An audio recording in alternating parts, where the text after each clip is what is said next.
So it was part of a bubble mentality, and that bubble mentality got incorporated into models used by not only rating agencies but others. But when you have ratings agencies that go from an A or a double A rating overnight to a D, I mean, that shows that there's a huge problem with the system that's been set up. There was a huge flaw in the model. Basically, the American public had a model where they didn't think house prices could crash. And a very, very, very big bubble, probably the biggest I've ever seen, popped. And when it popped, A's became D's and so on. But that makes it sound like you think it's a problem not with the rating agencies' models, but with everyone's model that was looking at this. There are a lot of questions now about whether there's an inherent conflict of interest just with the ratings agencies' models themselves. Yeah, no, I think everybody's model. I mean, who knew more about mortgages than Freddie Mac and Fannie Mae? I mean, they were guaranteeing 40% of all the mortgages in the United States. They had data on millions and millions and millions of mortgages, borrowers, mortgage brokers, everybody else. And in March 30th of 2007, in a report to Congress that was prepared by OFEA, who oversaw them, they said that their quality was good. You know, we participated in a huge bubble. That doesn't necessarily excuse the rating agencies, yeah, but it means that they were incapable of thinking at great variance with how almost everybody thought. But is there a better model for rating agencies overall? Right now you have the companies that are being judged paying the bill, and they get to shop around. I'm paying a big bill at Berkshire. Well, and you get to shop around and go to different... I don't get to shop around. Standard & Poor's and Moody's are totally the benchmarks for Berkshire. I would love to shop around.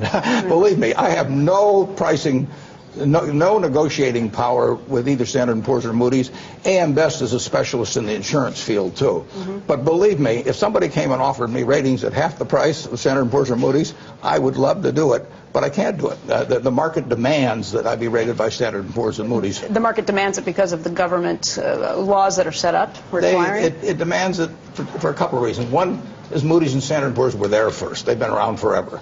They got enshrined into various regulatory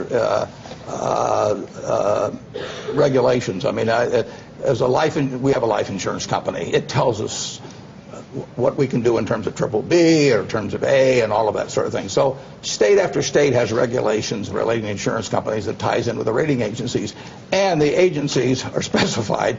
And so I can't go to the XYZ rating agency and say, will you do this for half the price, and have it accepted by anybody. Do you think, though, that there's an inherent flaw? Just back to the question, is there a problem with the business model right now for the ratings agencies? Would it be better if there were other competitors who could get in? Well, there are other competitors, but they and that's just there. But let's just say you start a rating agency, right. You know, and you say, come around and say, I'll do it for half the price. I love that. The only trouble is it won't do me any good. But is there a way to change the system? I think what the Commission's going to be getting at today is what changes need to be made to this particular business model. They could say any one of 10 rating agencies was acceptable. And the problem is, there's a really nuanced point in this, because if you have 10 rating agencies out there, and I can choose among them, I'm going to choose for one of two reasons, maybe both: price and laxity.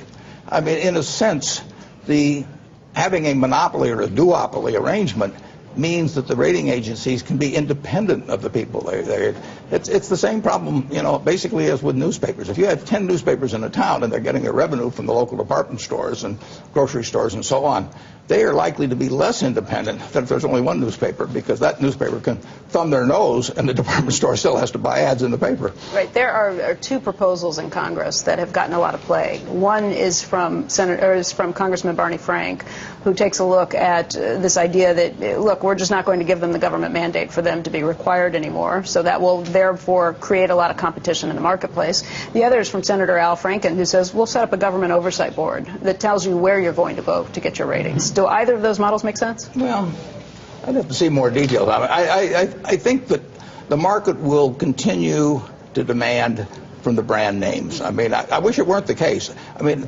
when the rating agency comes to rate Berkshire, they have me by the throat. You know, if they say that it's going to cost me $1 million, and I say, you know, why can't you do this for $900,000? I have no leverage whatsoever. So if there were 10 agencies, and I could say I'd like the cheapest, people will say, well, you took the cheapest, but they gave you, they didn't do the work or something of the sort. So it's not an easy answer.